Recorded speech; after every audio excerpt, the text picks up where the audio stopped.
Good morning, everyone, and thank you so much for being with us today to celebrate with Mike as he is presented with the award for being named the Massachusetts School Administration's Association High School Principal of the Year for 2020. We are grateful to have members of MSSA with us today that have made the trip to Uxbridge in order to present this award to Mike. We're grateful that our faculty and staff are here. We'd like to welcome our school committee is here, Representative Soder, Senator Fatman, former Superintendent Kevin Carney, who takes great pride in knowing that he hired Mr. Rubin here and brought him to Uxbridge. Nice job there, Kevin. And also, too, we'd like to welcome Mike's family, who's here with us, his wife, Michelle, his two lovely daughters, and his parents, who really deserve all the credit. Please.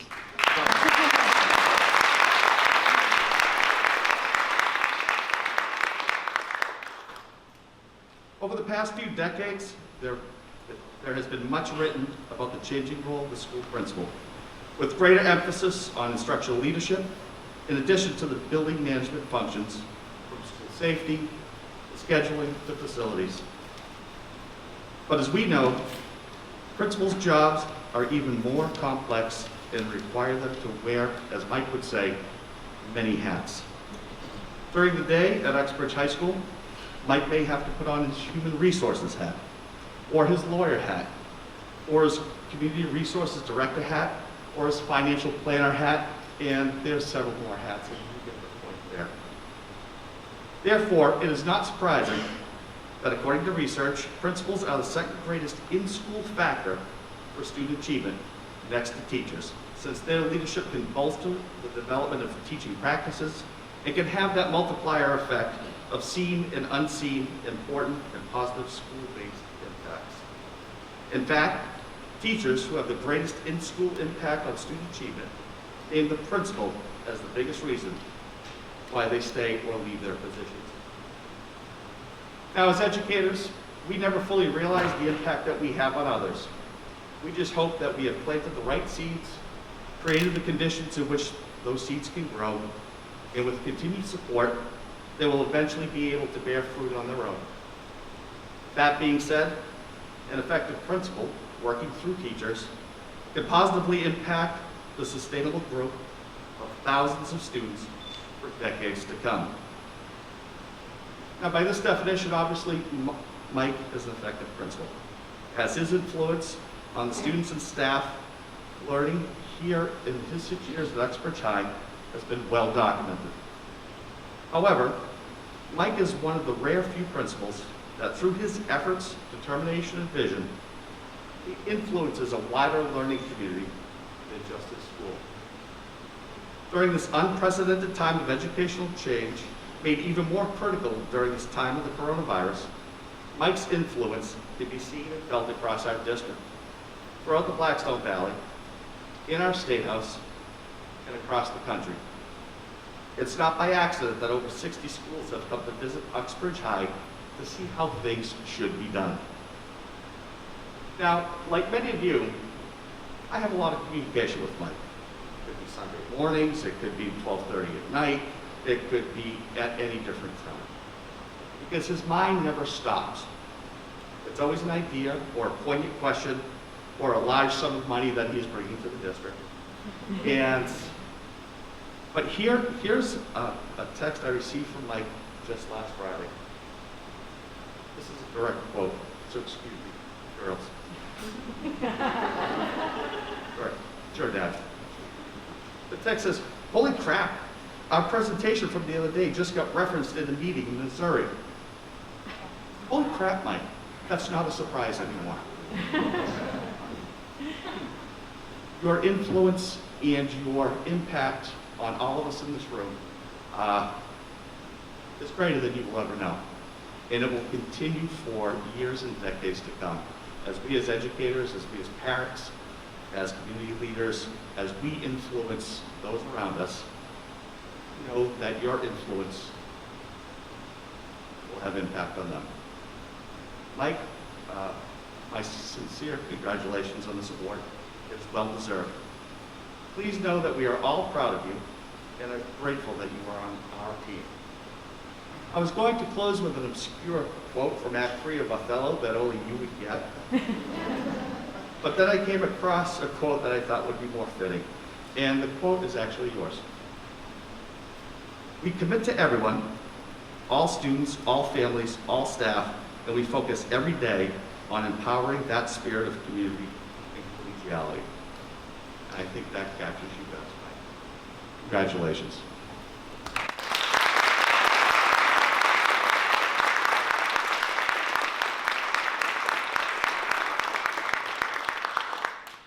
At this time, I will turn it over to Mr. Michael DeBeglia, Assistant Principal here at Uxbridge High.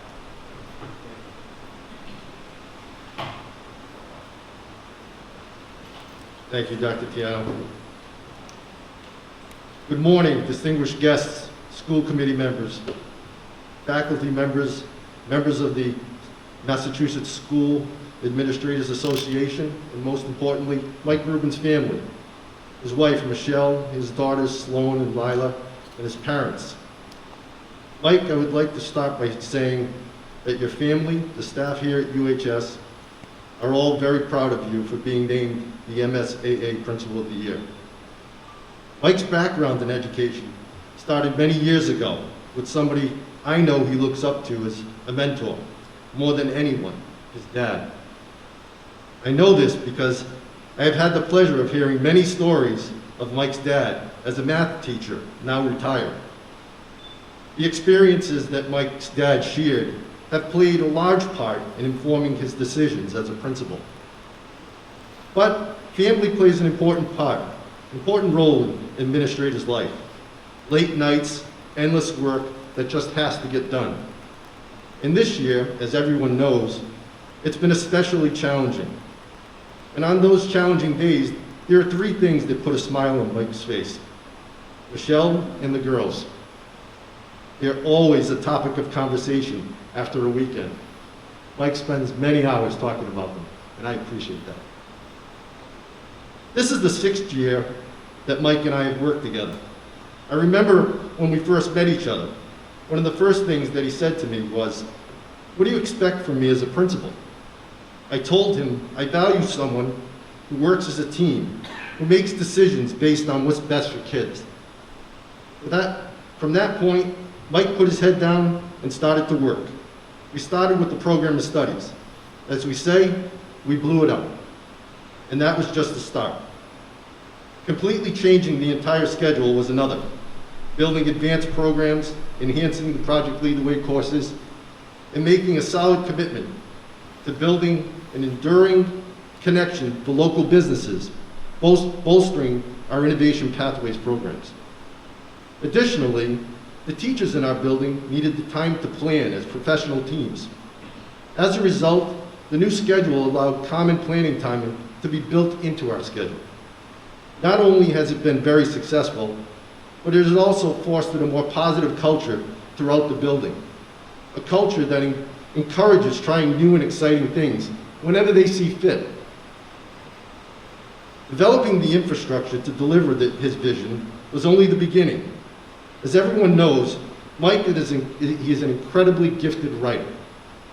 Throughout the years, he's taken that ability and used it to apply for many grant opportunities to ensure he had the funding and the support at every level. With that said, through the years, he's brought into the district close to $2 million in funding. He continuously reaches out to neighboring businesses to cultivate a symbiotic relationship that is beneficial to all. For the students at Uxbridge High School, it means robust programming, which enables them to excel in college and careers, especially in manufacturing. A characteristic that sometimes is lost or goes unnoticed is Mike's interest in giving staff, students, and the community a voice. He puts into place a solid means of getting feedback and will always find ways to make subtle adjustments to improving the academic programs and social emotional well-being of his students and staff. In conclusion, I can't say enough about Mike. Being named Principal of the Year could not have been given to a more deserving, hardworking individual. It can be said There are those who always look like they're working hard, but never accomplish anything. Mike works tirelessly and has accomplished so many things, far too many to mention right now. Thomas Edison once said, "Being busy does not always mean real work. The object of all work is production or accomplishment. And to either of those ends, there must be forethought, systems, planning, intelligence, and honest purpose, as well as perspiration. Seeming to do is not doing." Mike, I can't wait to see what's next. Congratulations, Mike, from all of us here celebrating with you.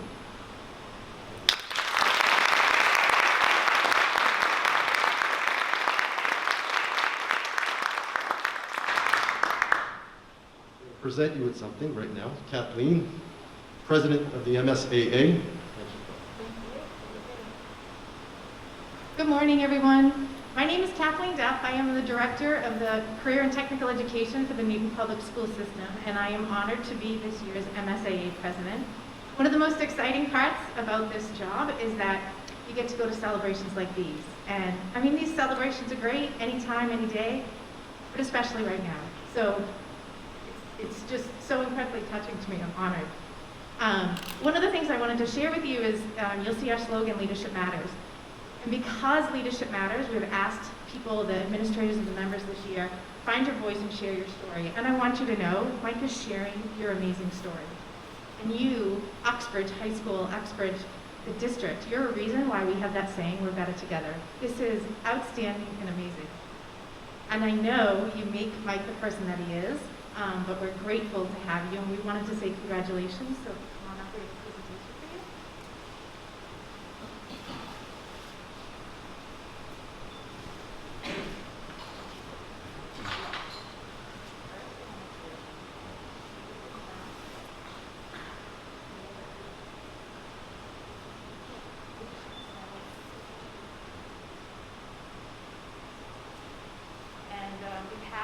MSAA, we have here the Executive Director, Mr. Gaines, Mike Conley, Larry Murphy. MSAA wants to say thank you so much for your leadership, your time, your efforts, your talents. Keep doing a great job. Thank you.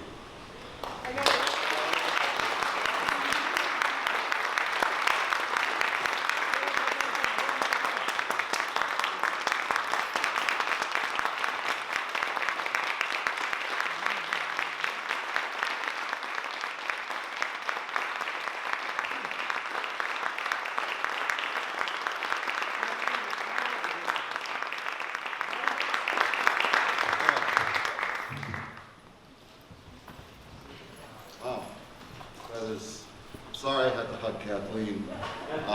We'll both be out for the next 2 weeks. Sorry, Mrs. Schiller, wherever you are. She's our school nurse.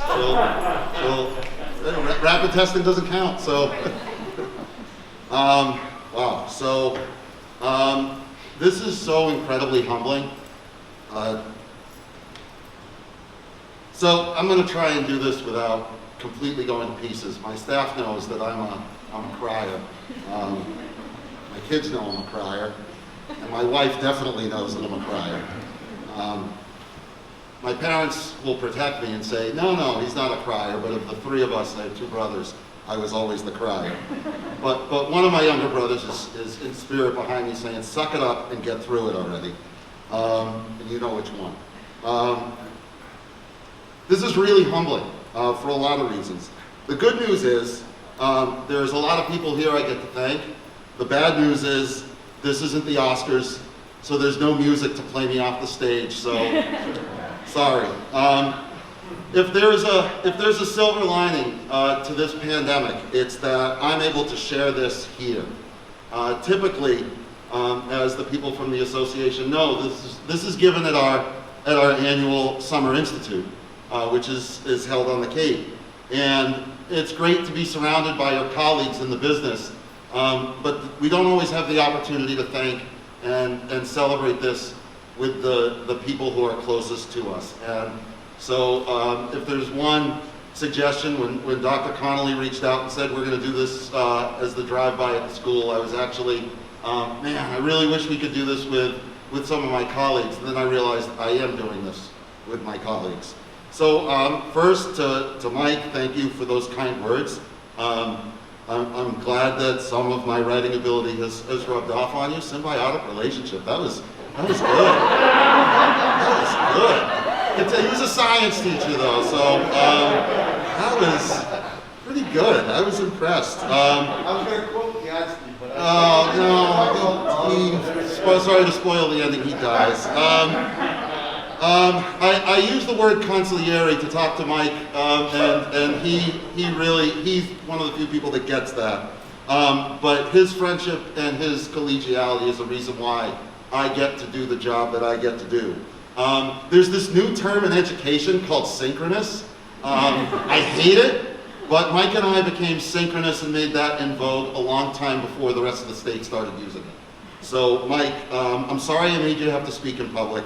But you're awesome, and not only for what you do for everybody in this room and the students of this community, but for me. So we didn't actually meet here. We actually met in an SEI endorsement class, and he was my partner for some project before I worked here, if you can believe it. It was me, Mike, and Dr. Drolet. And somehow, as the stars aligned, a few months later, I was hired here. So Mike, thank you for your kind words. I really appreciate it. To Mr. Gain, Ms. Duff, Dr. Connolly, Mr. Burkhead, who's now the superintendent in Scituate, who initially nominated me for this. For all of you at the MSAA, thank you for not forgetting about days like this. You know, in the pandemic, it could be so easy to forget about just the process that we all go through in this award.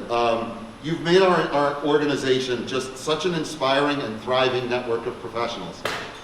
There are a bunch of members of our organization here today. And it is, whether it's the principals that join me in the Southern Worcester County League or beyond, we're nothing without each other. And I know that the camaraderie of our network, and because of the work you all do on a day-to-day basis at the MSAA, and I haven't forgotten about Larry, who's now with the MSAA, but you're up in a second, my friend. The committee that helped make this possible, I just want to say thank you to you and for taking time away from your schedules to be here. We have friends, we have colleagues across the state, colleagues at DESE, colleagues at foundations. You know, Mike mentioned nearly $2 million in investment. That's from people who believe in you. They believe in us. Whether it's the 1-8 Foundation or it's our colleagues at the state like Representative Soder and Senator Fatman who are here. They believe in what we're doing, and they give their resources, they give their time, they give their energy to get to know what a school like Uxbridge High School is doing and what we're doing. So your support in places that you probably don't realize that people here are seeing is beyond helpful. And even the day of graduation this year, when we were dealing with a power outage, and Frank mentioned, Dr. Tiano mentioned the different hats we have to wear, and I became a civil engineer for a couple hours, and Representative Soder was calling National Grid saying, you're going to get power to that school for graduation today. It really means a lot. So from all of us, I really appreciate that you're here. And Senator Fatman, thank you for wearing your orange tie. Got the memo, so did Dr. Connolly. The students, parents in Uxbridge, and including some of the members of our school committee, a couple of whom are parents here, you help us aspire to more. Our students, right before here, I was on a Zoom call with a couple of students working on their civics project. Mr. Hallisey, they have some things to work out with you. But you all, parents, students, and our school committee, have expanded your way of thinking and trusted us. Because we're definitely doing things in an outside-the-box way, but you've given us the resources, the time, and the feedback that we need to get better every single day. In my career, I have been shepherded by a lot of mentors. I started as an English teacher at Dighton Rehoboth, and my department head, who I'm going to send a video of this, was a guy named Jeff Day. He was particularly helpful in a lot of ways, not only at our wedding, which is a story that we will not share here because it's a family show, but also in making me a better teacher. He was the only department head I had. He was also our association president. He was a gentleman who believed in what I did in the classroom and pushed me to think more of being an administrator at the time. From the MSAA, I had the good fortune of being paired my first year with a gentleman named Larry Murphy, sitting right over here. Some of you may remember 5 years ago, he used to walk around the building with me. We would sometimes have lunch. Really liked the lunch. I started to think he was only coming for our cafeteria, but yesterday, Larry, I was talking to another principal, and I shared something you had given me about school improvement planning. The knowledge that somebody like Larry imparted on me in our year together, and in particular, just before that, a gentleman at the MSAA named Art DeLong, who always took my phone calls when I had questions. Larry still takes my phone calls when I have questions or a text, because after, I don't know how many years in the trenches, Larry, but there wasn't much that I don't think back to and say, and Mike has heard us say, what do you think Larry would do with this? And you know, I'm so thrilled that you're here, because there is a big part of your tree that has been planted here in Uxbridge. So if there's anybody here that I could really say a big thank you to, it's Larry.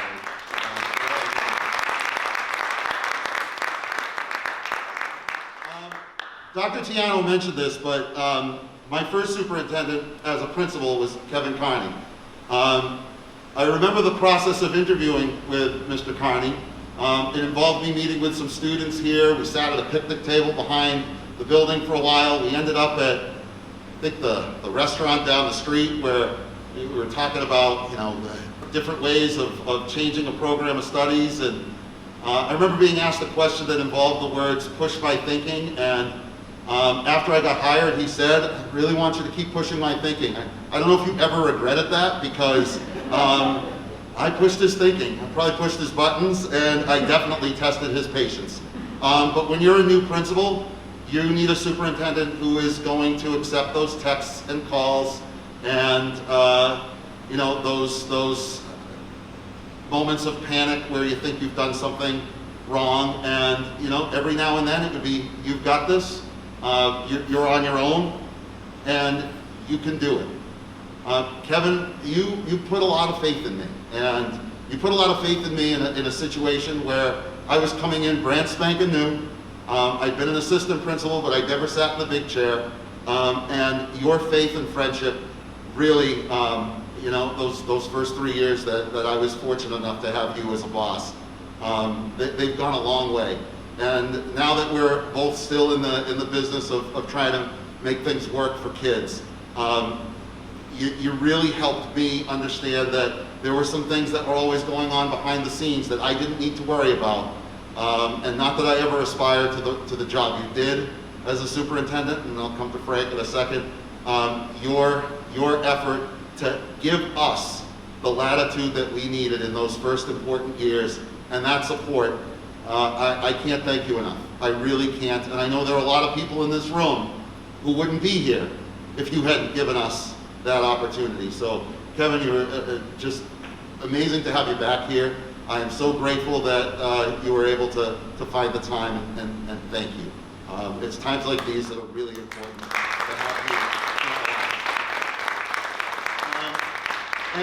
And Dr. Tiano, last couple of years have been really awesome. We sat, the meeting he was referencing last week, we were sitting at the Board of Education meeting, and our presentation ended up 3 days later at the Missouri Board of Education meeting. I don't know how that happens. I don't know who trades it from person to person to person, but there's a certain, I don't know what the word is, but there's a certain lack of micromanaging that has to happen when you're the superintendent, you come to a new place, and this guy is off doing his thing. And Dr. Tiano has always given me the latitude to lead, and he's not lying about 12:30 a.m. random texts and phone calls at 7 a.m. and hey, I've got an idea, or I think this is something we can work on. I've never, you know, as Kathleen and Larry and some of the other folks in the room who've been principals could say, every now and then there are principals who run into a superintendent and they're like, oh, I gotta go talk to the superintendent. I've never had that. I never had that with Kevin. I've never had that with Frank. I've never been in a situation where I've ever questioned our rapport. And even when I've been told, you need to stop, you need to be quiet, it's let someone else talk. We know you know the answer, that's enough. It's done so to help us grow.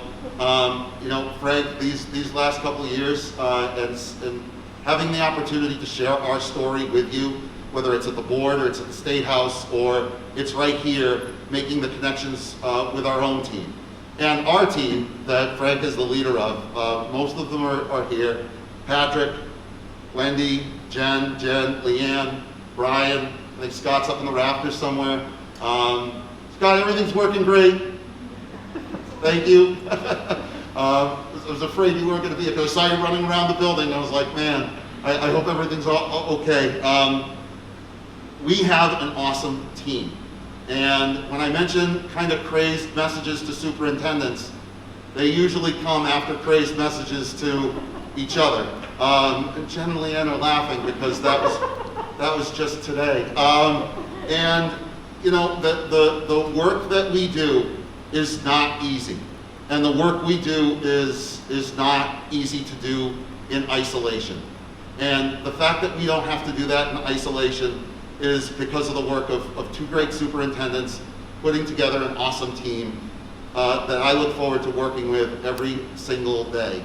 There has never been a meeting that I've gone to with our admin team that I felt as a chore. Every now and then there are moments where, you know, the boss has to say, okay guys, like we have stuff we need to focus on right now. But the fact that we are as united as we are, as often as we are, is an anomaly. This is my third district. I've never been in a place quite like it in that way. So Frank, thank you. To my friends and colleagues that broke away from their building, you guys are awesome, and I couldn't ask to work with a better team of people, whether it's, you know, business, tech, curriculum, special ed, facilities, or the rest of our buildings. People who are at home or watching this. Our community has a great group of people who work incredibly hard for kids. And I'd like to think that part of that is because they see what's happening here at the high school, and part of it is we just push each other because that's who we are, plain and simple. I know it's a lot right now especially, so to you guys out there, thank you for being a friend. I'm going to break out to the Golden Girls song in a second.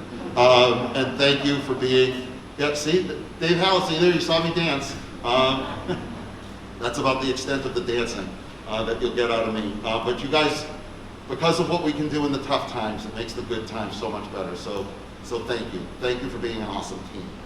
And speaking of awesome team, you look around and you get the faculty here. Some of you I hired, some of you I didn't.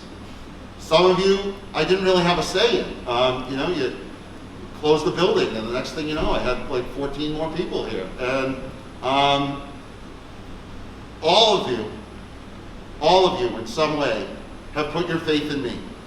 All of you have put your faith in the leadership of a guy who sends emails that are sometimes too long, talks too much, occasionally in a faculty meeting has been known to let a word that makes the meeting go from G to PG or PG-13 really quickly slip, and really demands a lot. I get it. I demand a lot. I am not always the easiest person to work with or work for. But the first day I was here, I'm looking out in the audience, there were probably about a third of you who are here that were actually in that meeting. That was already really well established and that understood that professionalism meant how we treat each other how we treat kids, how we treat our families, and we're going to demand nothing less than the best in all those fronts all the time. And we're going to hold each other accountable when those things don't always go the way we want them to. I am probably more professionally proud of the culture here than anything. I can point to the big checks. I can point to the scores, and I can point to some of the things that we've done and say, that's something on paper. You can't point to a culture. You can't open up your book and say, hey, this is the definition of a good culture and this is how we see it in X number of ways. You have to be here to feel it. You have to be here to see it. And there isn't a day that goes by that this really feels like work, even in a pandemic. The greatest compliment I get from people is, I get up every day and I want to come here.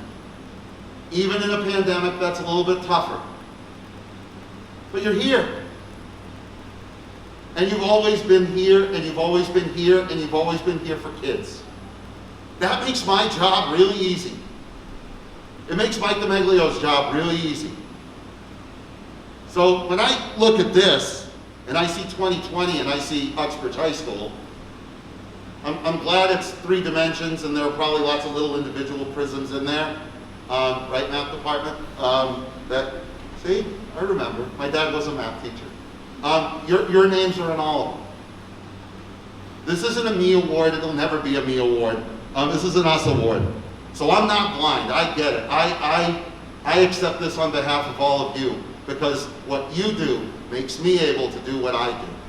So if you're in here and you're not one of our staff members, please give them a hearty round of applause, because I am so proud that I get to accept this.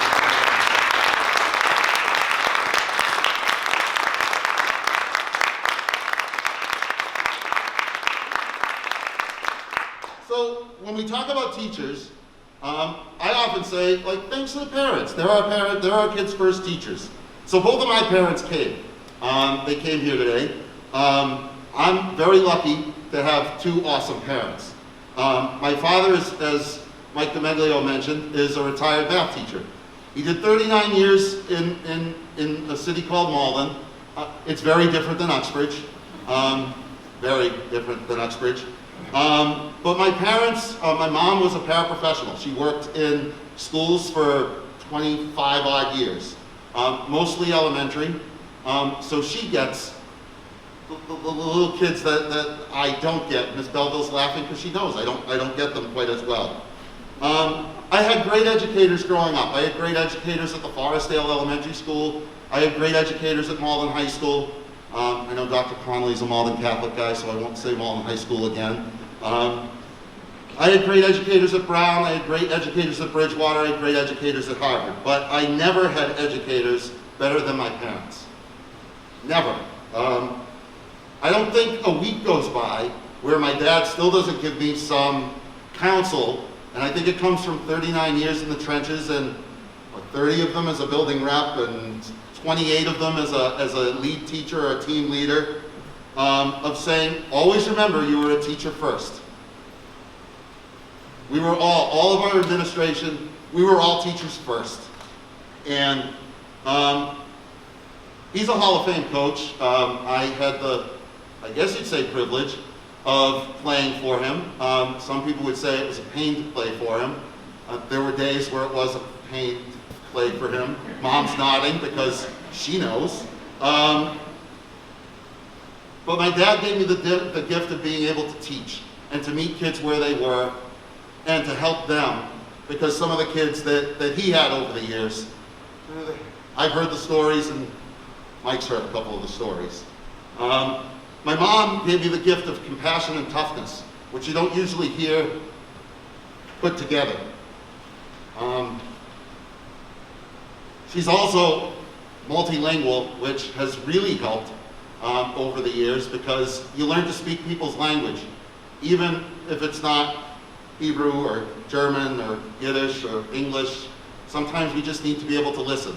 And my mother listens perhaps better than everybody in our family. And to go to school every day with dad teaching next door, literally, is not easy. Some of you here have your kids in the building, and here it's not always so bad, but for us it was sometimes a challenge. I can, if I had a nickel for every time someone said, wait, he's your father? Or, wait, he's your kid? I'd be retired, and he would have retired a lot earlier. Because my father would always kind of grin and say, yeah, he's mine, but thankfully he takes after the mother. And when I first got hired here, they opened up the Boston Globe to the sports section and said, where the heck are these places? Where's Tantasqua? Miss Beldo's laughing because she's a Tantasqua alum. And it was like, how does a kid from the Orange Line get to Uxbridge? And they knew it was going to be the right place because it was 15 minutes from home. It was what I'd always wanted.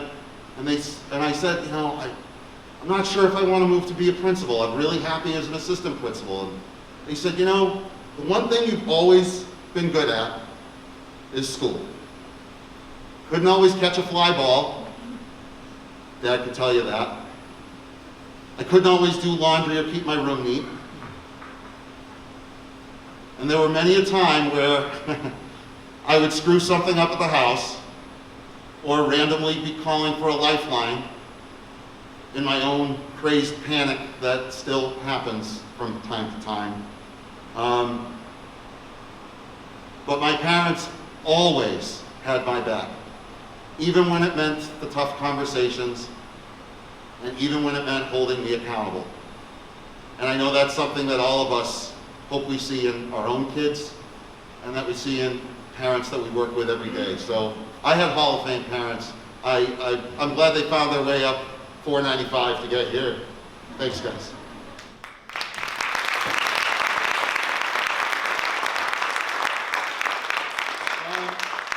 And finally, as Mike mentioned, my wife and daughters, and Kathleen also alluded to this.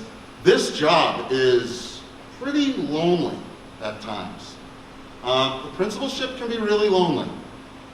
I said I'm lucky I work with a great team, but you know, at the end of the day, sometimes your decisions are yours, and the hours are long, and the compromises are many. I was talking to somebody yesterday who said to me, I'm thinking of starting an admin licensure program. And the other person in the room said, why the heck would you do that? Especially now. And my wife, Michelle, has actually not really known me as anything but an administrator. We got married the first year I was an assistant principal, and so my kids have always known me as the principal. They've never known me as really anything else. And my wife is incredibly supportive, whether it means making sure the kids get where they're supposed to go, or making sure there's a dinner that has an empty seat at the table, because that happens sometimes, and explaining to the kids that, yeah, you know, your father's stressed out about something, and then she very quickly is there to tell me to, all right, settle down and put the computer away. Put your damn phone away. Will you just stop? And everybody needs that. But she is my biggest supporter in the good times, in the bad times, in the easy times, and the tough times. And I do need, as you might believe, I do need someone to tell me every once in a while to just stop and live my life. And she's the only person who can do that without me completely flipping out, even though I do sometimes completely flip out. My daughters are awesome. One of them, oh, see, she's paying attention. I'm so proud of them for what they remind me of every day about why we're doing this. They're creative, they're intellectual, they're smart, they're feisty, and they're incredibly independent, which someday I know I'm going to really appreciate. And sometimes makes mom and dad a little crazy. But they give their dad a lot of patience too. And they make me believe that I can still be a good teacher. As I've had to learn how to be a 5th grade teacher or a kindergarten teacher all over again. And they're better artists, better Lego designers, and better dancers than I could ever hope to be. That doesn't stop me from trying at home. I'm going to spare you the example. But my kids and my wife are awesome. And they don't profess to understand everything I do. They just understand that there's a way it has to be done, and they go with it. And that is not easy. And I appreciate it because, again, if there's a piece of the staff in this, there's such a piece of my family. I hope it's not the piece that we sometimes take away to do this job. Because I love you so much. Thank you.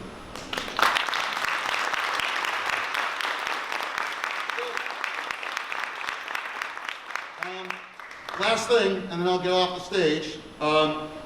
It is customary for the principal of the year at the end of the year to say something inspiring. And I'm not gonna, because I'm in this unique situation where I'm talking to my staff and I'm in my own building. It's just different, and it's kind of good different. I gotta be honest. It's kind of good different. You know, I'm with people often. I get to share the story of the school often with people across the state, the nation. It doesn't really matter where. But that means we have something worth sharing. And the thing that I'm sharing today is that today isn't, and an award isn't an alpha or an omega. It's not the beginning, it's not the end. The work just isn't done. And I know when we leave here, we're fortunate enough to have a Wednesday where this is a Wednesday where people can collaborate and do what they've got to do. And I'm going to leave here and go into a couple of meetings and conversations because the work is just not done. We're never complacent here. And I promise, so help me, that I will never be a complacent guy. I've had the same email signature for the last 9 years. It's from a football player at Boston College named Mark Herzlich, who played for the New York Giants, and now if you watch the ACC network, he's a so-so color commentator that I think I could do a better job than. That being said, his quote on my email signature is that excellence is the result of caring more than others think is wise, risking more than others think is safe, dreaming more than others think is practical, and expecting more than others think is possible. So I hope that as we keep moving forward, as the work is never done, as we do this together, as we have miles to go before we sleep, Robert Frost said, we'll strive to do more, we'll keep thinking big, we'll keep dreaming big.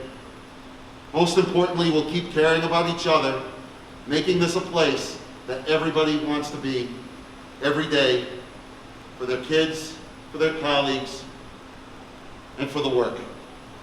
I am so humbled to get this award, and it is still as surreal today as the day Ms. Duff called me a few months ago to tell me the news. So I say thank you to all of you for being part of today, for being part of this, and for sharing in this awesome, awesome experience with me and my family. Thank you. Thank you.